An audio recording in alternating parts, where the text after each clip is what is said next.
গাজায় চলমান যুদ্ধের ইতি টানতে নতুন যুদ্ধবিরতি পরিকল্পনা ঘোষণা করা হয়েছে।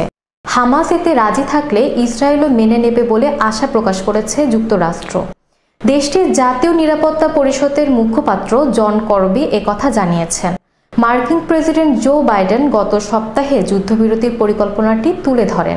সেখানে বলা হয়েছে মোট 3 ধাপে যুদ্ধবিরতি কার্যকর করা হবে। এর প্রথম ধাপ শুরু হবে 6 সপ্তাহের যুদ্ধবিরতির মধ্য দিয়ে। সে সময় গাজার জনবহুল এলাকা থেকে ইসরায়েলি সৈন্যদের সরিয়ে নেওয়া হবে, দেওয়া হবে মানবিক সহায়তাও। একই সঙ্গে হামাস এবং ইসরায়েলের মধ্যে বন্দী এবং জিম্মি বিনিময় হবে বলেও পরিকল্পনায় বলা হয়েছে। যুদ্ধবিরতির এই প্রস্তাবে ইসরায়েল রাজি হবে বলে যুক্তরাষ্ট্র আশা প্রকাশ করলেও ইসরায়েলের মন্ত্রিসভার কয়েকজন সদস্য ইতোমধ্যেই এর বিপক্ষে অবস্থান নিয়েছেন।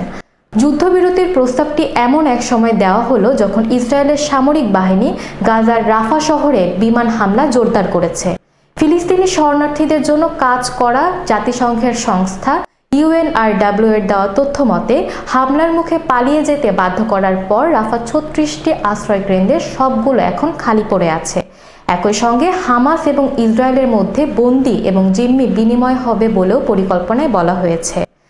শুক্রবার হোয়াইট হাউসে দেওয়া এক বক্তব্যে মার্কিন প্রেসিডেন্ট জো বাইডেন বলেন, প্রস্তাবিত পরিকল্পনার প্রথম পর্যায়ে একটি পরিপূর্ণ ও সম্পূর্ণ যুদ্ধবিরতি হবে।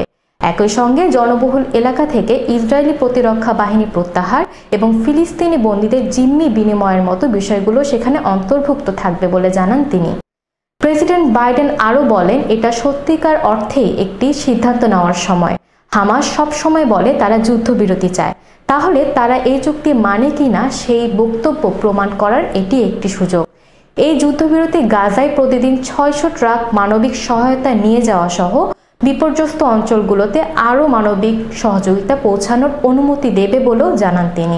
এই চুক্তির দ্বিতীয় ধাপে সৈন্যসহ ইসরায়েলের জীবিত সব জিম্মিদের ফিরিয়ে আনা হবে, আর এর মাধ্যমে ইসরায়েল ও হামাসের মধ্যকার শত্রুতার স্থায়ী অবসান ঘটবে বলে আশাবাদ ব্যক্ত করেন প্রেসিডেন্ট বাইডেন। গাজা যুদ্ধের অবসান ঘটাতে নতুন যুদ্ধবিরতি প্রস্তাব মেনে নিতে শুক্রবার হামাসের প্রতি আহ্বান জানান প্রেসিডেন্ট জো বাইডেন। হামাসও এই প্রস্তাবকে ইতিবাচকভাবে দেখছে বলে প্রাথমিকভাবে জানা গেছে।